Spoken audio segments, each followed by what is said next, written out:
بسم اللہ الرحمن الرحیم الحمدللہ والصلاة والسلام علی رسول اللہ اما بعد۔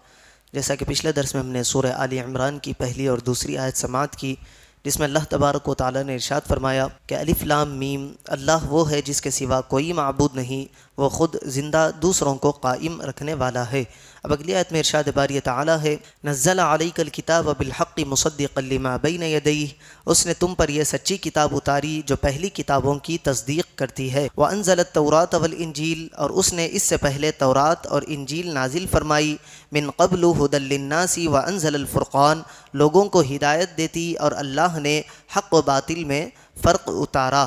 ان الذین کفروا بآیات اللہ لہم عذاب شدید، بے شک وہ لوگ جنہوں نے اللہ تعالیٰ کی آیتوں کا انکار کیا ان کے لیے سخت عذاب ہے۔ واللہ عزیز ذو انتقام، اور اللہ غالب بدلہ لینے والا ہے۔ مصدقا لما بین یدیہ، اپنے سے پہلے کی کتابوں کی تصدیق کرتی ہے۔ اس سے معلوم ہوا کہ قرآن پاک کے بعد کوئی کتاب آنے والی نہیں اور نہ کوئی نیا نبی تشریف لانے والا ہے، کیونکہ قرآن مجید نے گزشتہ کتابوں کی تصدیق کی ہے، بعد میں نہ کسی کتاب کے آنے کا تذکرہ کیا اور نہ اس کی بشارت دی، جبکہ قرآن پاک کو چونکہ تورات اور انجیل کے بعد آنا تھا، اس لیے ان کتابوں میں قرآن کی بشارت پہلے سے دے دی گئی۔ ان اللہ لا یخفی علیہ شیء، بے شک اللہ پر کوئی چیز پوشیدہ نہیں، فی الارض ولا فی السماء، نہ زمین میں اور نہ ہی آسمان میں۔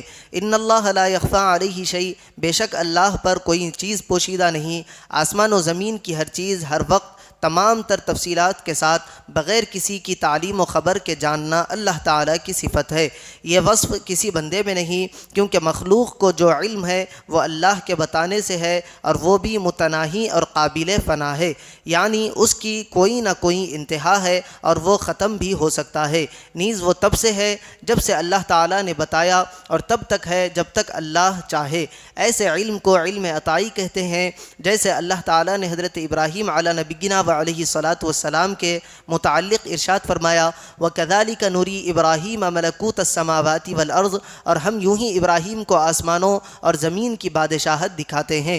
اس آیت میں حضرت ابراہیم علیہ السلام کو مشاہدہ ارض و سما کے ذریعے علم عطا کیے جانے کا ذکر ہے۔ هُوَ الَّذِي يُصَوِّرُكُمْ فِي الْأَرْحَامِ كَيْفَ يَشَاءُ، وہی ہے جو ماؤں کے پیٹوں میں جیسی چاہتا ہے تمہاری صورت بناتا ہے۔ لا الہ الا ہو، اس کے سوا کوئی معبود نہیں۔ العزیز الحکیم، وہ زبردست ہے، حکمت والا ہے۔ هو الذی یصورکم فی الارحام، وہی ہے جو ماؤں کے پیٹوں میں تمہاری صورت بناتا ہے۔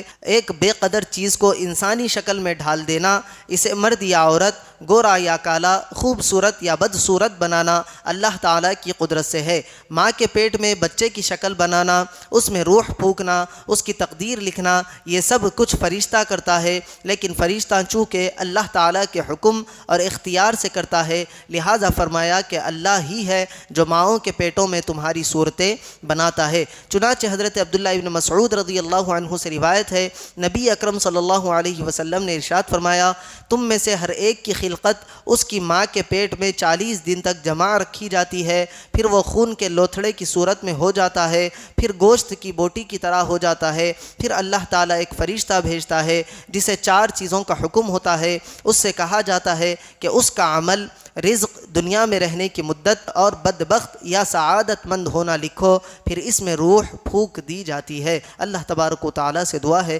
کہنے اور سننے سے زیادہ اعمال صالحہ کی توفیق عطا فرمائے۔